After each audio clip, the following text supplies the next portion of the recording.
Hey everyone, it's Sagan from Science to Say, and welcome to today's Shocktober video, and welcome back to Killer Frequency. Yep, gonna pick up where we left off, load the game. I don't know how much of this we have left. It feels like we're getting toward the end. We're starting to get at least I think I'm starting to get a handle on the mystery, but there may be more to come here. All I know is I'm enjoying it, so let's get back to it.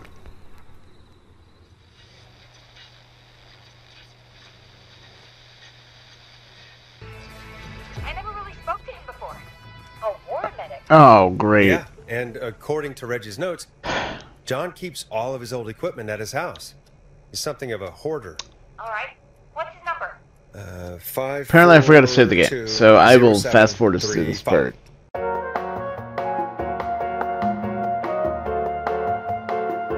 Give me a buzz when you want to go back on air. Okay, this is where we left off. I have no idea why. I guess it didn't autosave there, and I thought it did. I should have saved the game manually, but guess I just forgot to do that. Fortunately, was not too much of a backtrack. Didn't have to answer any questions I didn't remember the answer to, etc. So, I mean, I don't think there's really anything to do but go back on the air now.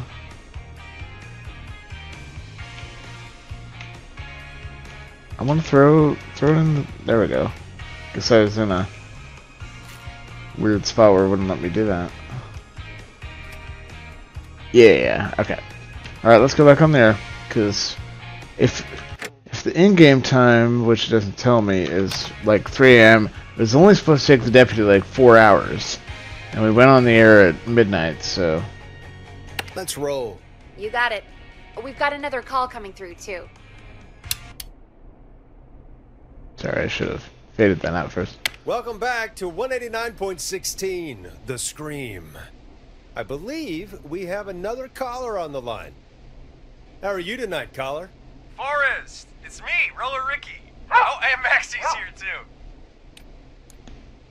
Good to hear from you again. How are you both doing? Oh, we're good, man, thanks to you. You're like our guardian angel. That wouldn't be a bad look for you, Forrest. A little White Wing Halo number? Maybe something for the K-Fam Halloween party. All right, everyone, let's calm down. Ricky, I'm just glad we could help you and Maxie. Is there anything else we can help you with, Ricky? Actually, I think I have some info that might help you. Did you see or hear anything during the attack earlier? Not exactly. You see, man, me and Jason know each other. You know each other? Yeah, we went to Gallows High and played on the football team together. He was a gnarly offensive linesman, and I was our star wide receiver. Runner Ricky, they called me. All right, and what does that have to do with tonight? Well, because George, the guy who drowned, he was on our team too. Tell me about him. What was George like? I didn't know him for long, man. Sad to say. We had our first team party on the night he drowned. He seemed like such a good dude. Ricky, were you there when George drowned? No, man. Once the party turned, I beat feet out of there. Man, I remember George and his girl there. There was a whole lot of love, man. I could see it, you know? Ricky, please. What was her name? I never got her name, man. He just called her Bean. I didn't really know her before or see her after that. Then what did she look like? Please, tell us anything you remember. I just remember a pretty girl, man. I'm sorry. Ricky, you said the party didn't last long. What happened? We were just having a good time, and then the next thing I knew, everyone was running for their life. I looked up and saw that goddamn whistling man in the trees. And I never ran so fast in my life. I ran straight home. Didn't know about George until next morning at school. I'm guessing it was whistling night, wasn't it? That the whistling man was just another kid. Yeah. I don't know how George died, but I always felt like if anyone deserved to die that night, it should have been me. And Ricky, it wasn't your fault. You're not a bad person. I know that now, ma'am. It took a long time to learn, but yeah, just thought I'd tell you all what I know. Thank you, Ricky. This helps. Thank you. You got it, man. Anyway, I think it's time for me and Max to free up your phone lines. Thanks for listening, man. I'll let you to it. Night, Ricky. All right, folks. Looks like we got a new lead in the case. If anyone has any info about this mysterious being, please call in. If she was George's girlfriend back then, she's probably in her mid to late 30s now. Huh. Oh, we have another call coming in, but hang on. What's up, Peggy?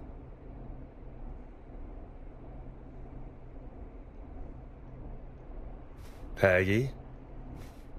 You're gonna want to take this call off the air. Who is it? Just do it. All right, folks, it's time for another track. Here's one to help you sit back and relax. We'll be right back after this.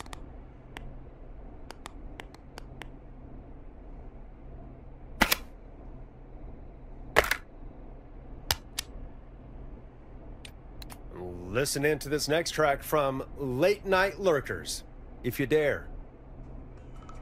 I hope this is good news, Peggy. Who have we got? Find out for yourself on line 1. Hello? Forrest, I'm glad I got Nice. back through to you. Sounds like it's been a busy night, huh? Surprise! It's Leslie, our 911 operator, leading the charge from Henderson to come save us. It's so good to hear from you. Are you okay? We're doing okay. Sarah and I are both happy to be headed back home. We're happy to have you too. Wait, Sarah? Oh, yeah, I mean Deputy Martinez. Anyway, we got back into radio range a little while ago. We've been listening in, but haven't been able to get through until now. It's been non-stop since you left. Please tell us you're bringing help. You bet! I'm leading a whole goddamn squad towards Gallows Creek as we speak. Turns out somebody had cut the phone lines. They had no idea what was happening. That's great news. That's crazy about the phone lines, though. Do you think the whistling man cut them? I'm guessing so. I don't know how the whistling man did it. But that doesn't matter right now. Listen, we're coming in hot, but we need your help.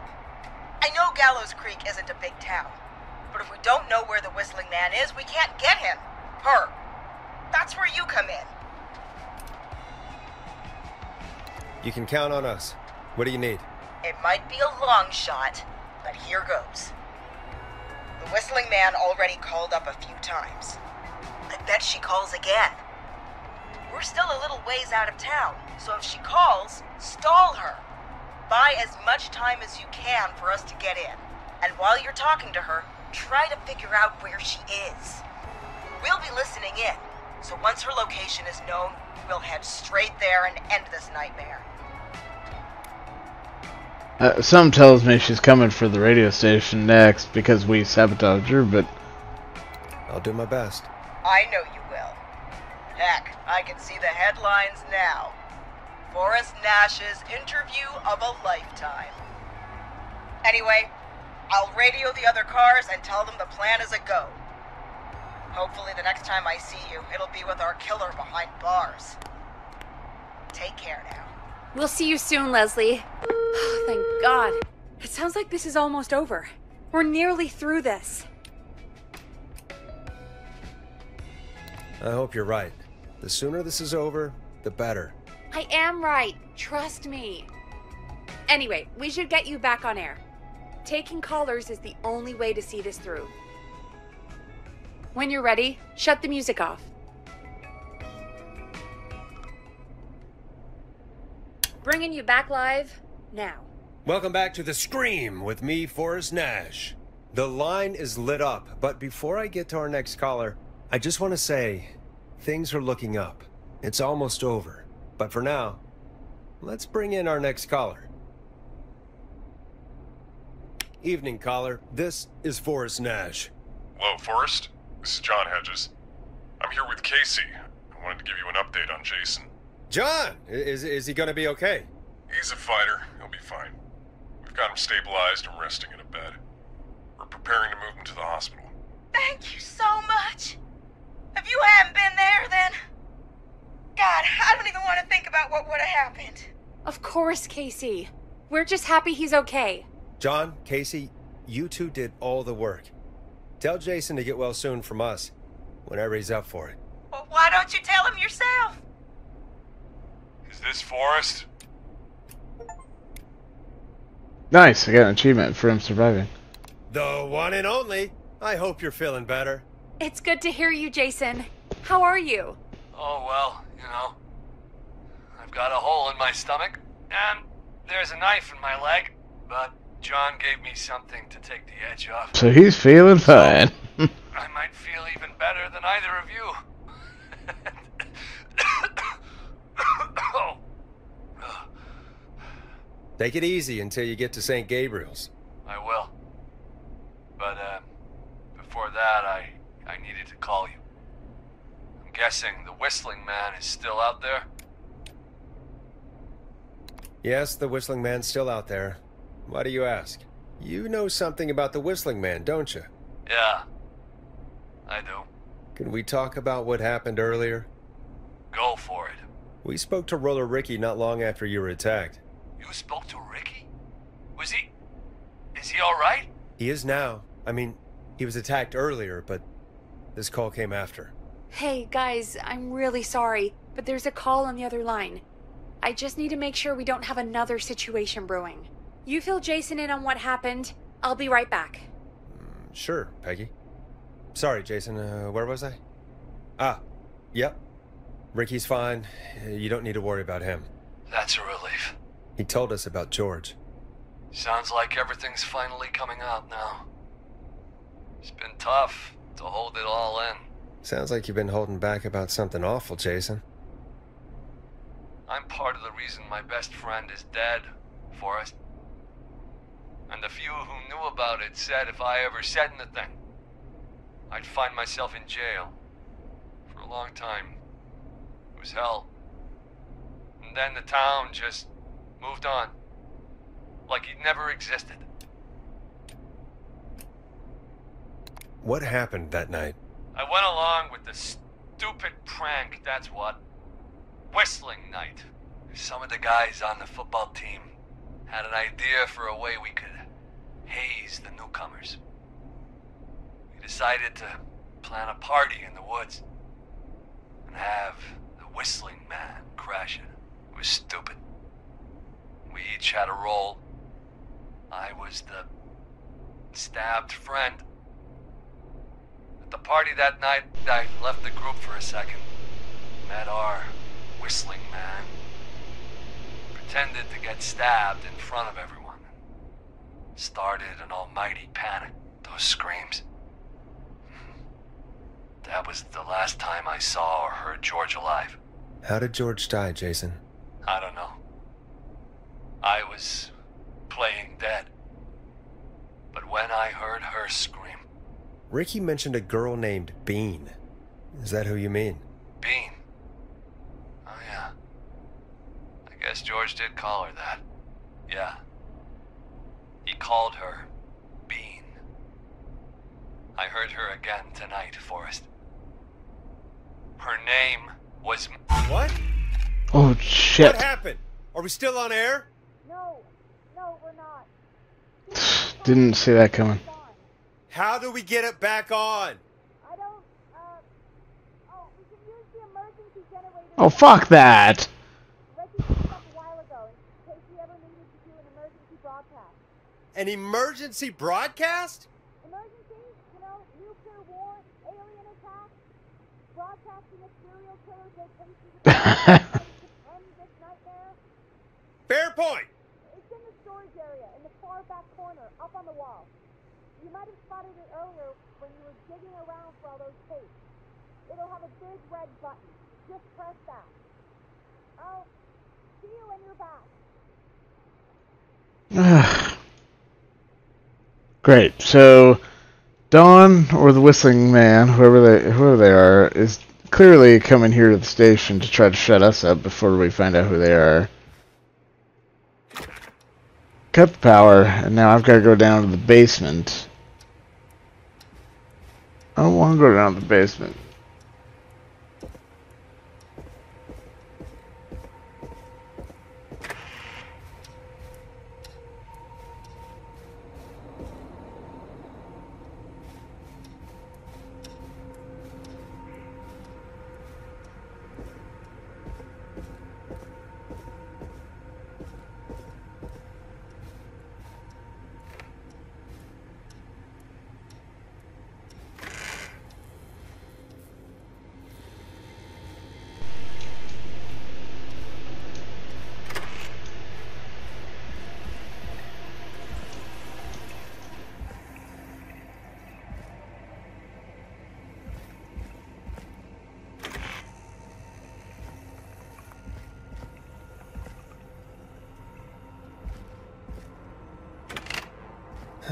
Far back corner. Why is this station so big?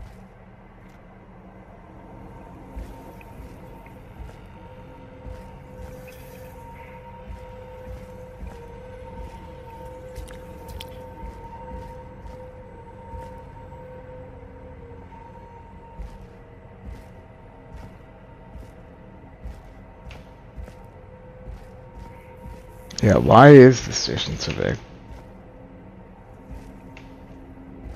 That must be it. Boom! We've got power. Oh, shit! The Whistling Man. I need to warn Peggy. Yeah, do we have an intercom down here? We do somewhere. Just not here.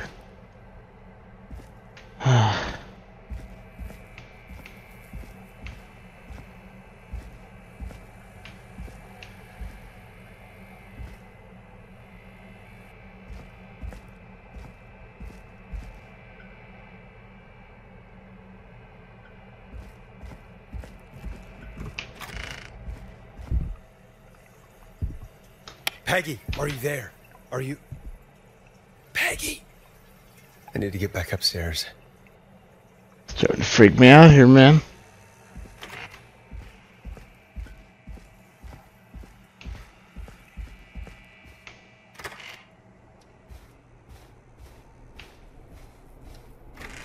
What the hell? The fuck was that?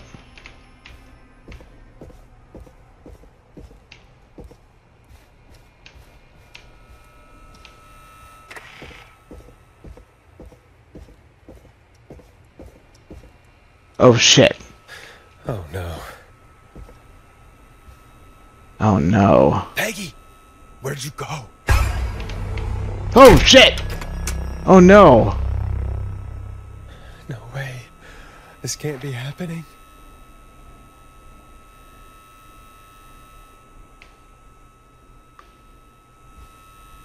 How do I... A call? What do you want? Good to talk to you again, Forrest. You know, I've really enjoyed our chats tonight. I guess we've had some moments. My favorite was when Ricky ran you out of the rink. Ha! You sure did get me then, Forrest. Where's Peggy? Have some patience, Forrest. It's almost the end of the night. Almost the end of the show. But it's not over just yet. Got a little time still. So let's make the most of it. What do you mean? Make the most of it how? Well... I thought we'd end tonight's Whistling Man special with a special guest. The one who started it all. Let me take that out of your mouth and... You crazy bitch! Let me go! Welcome to the air. Oh shit. Teddy Gallows Jr. Wait. It's all gonna come out tonight, Teddy. Your daddy and his money saved you 20 years ago. But even if he crawled out of his coffin with all the money in the world... Wait, where the hell is Teddy? How are you talking to him if you're here with me? Because I'm not there with you, Forrest. I'm here with Teddy. And if he says where that is, well, he knows he'll get it. I can see you. You're standing right in front of me. Oh, I get it. You're wondering who's there at the station with you. Forrest Nash, let me introduce you and all of Gallows Creek to my boy, Henry Barrow. Your son? You mean you... Wait, that he... Yes, Forrest. He and I had a son. Damn. So there were two whistling men tonight. Of course. That explains how you were always able to get around town so quickly. Hang on. Did you say Barrow? Then are you? Let me just get this mask off. Damn uncomfortable thing. No wonder Mooney went crazy wearing this. There we go. Marie? Yep, I was right. Campbell? George's old girl. Oh. Well, it sure has been years since I last saw it. Oh, God damn it.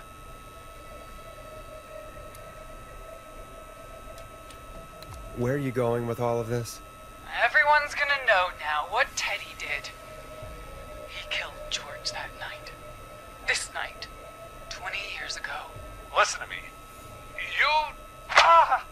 You're gonna talk when I talk to you. And not a moment before. Meanwhile, Forrest, I'm gonna give you the chance to talk. You're gonna help me reveal what really happened to George all those years ago.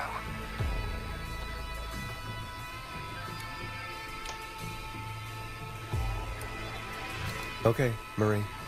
I'll do it. Good. Then let's talk about the night George was murdered. Murdered? Listen, If you want to shut up, Teddy. I said you speak when you're spoken to. Now, I know you've done some good work tonight in piecing together what happened to George 20 years ago. And that's why I want you to interview us. If you say so. I'm not really in a position to argue. I'm happy we have your cooperation. Do a good job. And hell, you might be the only one to leave here alive.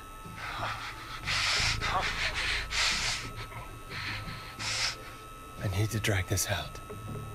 If I can buy Leslie time to get back to Gallows Creek, and if I can find out where Marie is, then this can end. Teddy, we'll start with you.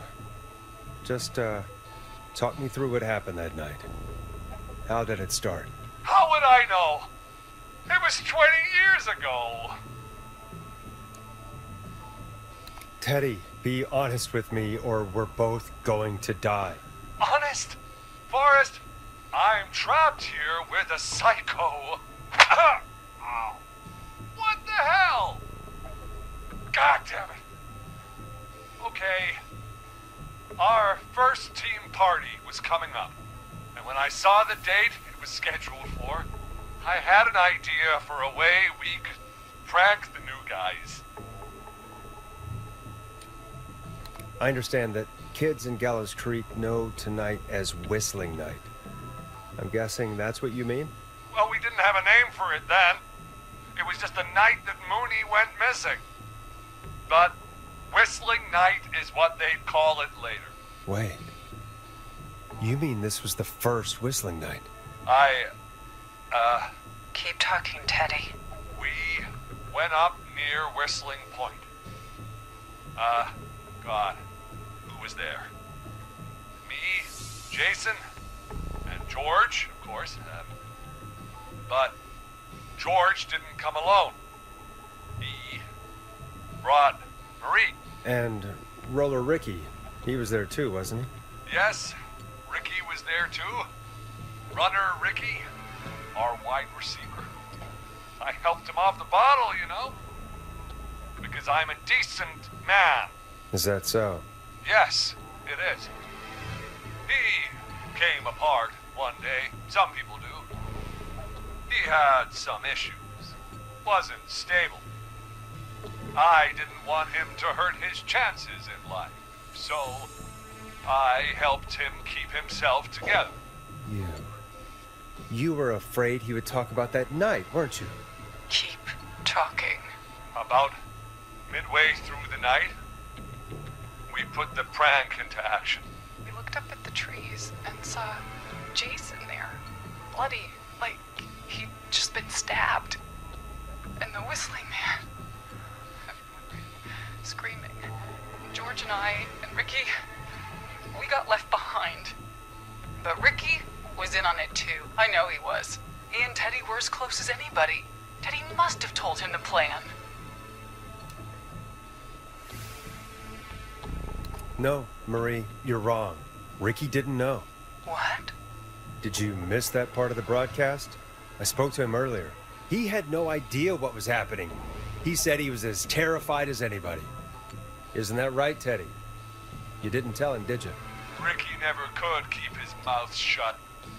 If we told him, he would have given everything away. But well, it doesn't matter. He didn't run his mouth enough to tell anybody about it afterwards. He's still guilty. It was just a stupid prank. I wouldn't just tell him to hit him because this guy's such a piece of shit. How can you still say it was just a prank? Oh, come on. Oh, God damn it. You made George think Jason had been murdered. He thought his best friend was dead. And so tonight you stabbed him for real? It's the role he wanted to play. Jason's still alive, Marie. He was with a friend. We talked her through how to stop the bleeding and got him professional help just in time. Oh. Well, shame he didn't have the good sense to die earlier. He's gonna regret that. Enough about him. Me and George took off running, but somehow we got separated in the woods. I ended up near the bottom of Whistling Point, and when I noticed George wasn't with me, I panicked. And then, I don't know how he snuck up on me, but the Whistling Man grabs me. I scream, and he starts laughing, telling me it's just a joke. I could stall for time here. Tell me, what happened next? I suddenly recognized it was Chuck. Chuck Brody was the Whistling Man. Oh, shit. Laughing away. Well, he got his. Because we didn't manage to save him. He stops. And he's looking up. Wish I could stop this at the buzzing. top of Whistling Point. What was he looking at? Teddy, what happened next? Nothing. I mean, it was just Teddy? George fell off Whistling Point. Why'd he fall, Teddy? He just... You pushed him. You were up there. You were dressed as the Whistling Man too, and I didn't push him, God damn it! I just chased him up there and he kept backing up. When I saw he was about to go over, I reached out. That's what you saw. you liar. It's not my fault. He didn't know it was a joke. If he'd had any brains, he would have realized. Ugh. You bitch. No one's going to believe this. After all you did. I believe her. You... What?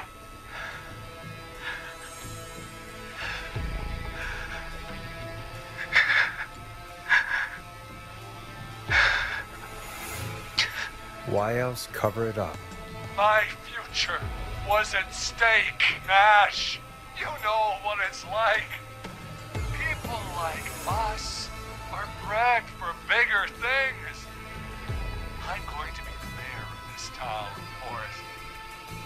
then governor, and then, who knows? What happened that night was tragic. It should never have happened. But it was a mistake. It was just a stupid joke gone wrong. So my father sent Clive out to clean it up. Why should have left Oh. my future? George was a blip? That's an evil thing to say, Teddy. That's the way it is. My father agreed with me. Sandra found him the next morning while out jazz running. She found him in the river, but she lied about that to protect Teddy. She said something about her rent going up, unless she... Teddy, did your father own Sandra Sharp's dance studio? It's Gallows Creek, not Sharp Creek. I'd answer the question if I were you, Teddy. Yes, okay. We own most of the town. That's it then. Your father was going to run her out of business, unless she lied and said she found him in the reservoir instead of the river. What my father did in his business dealings is nothing to do with me. The false reports. That's why you killed Sheriff Matthews too, isn't it, Maria? Not just to get him out of the way, but... Everyone was in on it, Forrest. Even the coroner wrote a fake report. Said George was drinking. That he just got himself into trouble. And... I saw. I'm sorry. For all it's worth, Virginia didn't have much of a choice. She had a sick sister whose treatments she couldn't afford. She played along with the gallows to save her sister's life. And her own. Even still, she should have told the truth. I did my part. I tried everything I could think of. I even went to the newspaper, but no. That coward killed the story. But Maurice Russell is dead now. This has to stop, Marie. It never should have started. He shouldn't have pushed my George off the cliff. He should have been punished. But it's coming to a stop. At least for now. Here, where George and I first met, before he joined the football team, was right after he shot the winning throw. Wait a sec.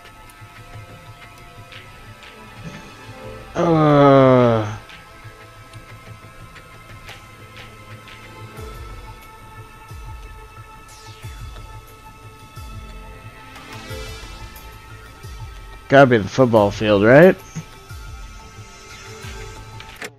Gonna save just in case I screw this up.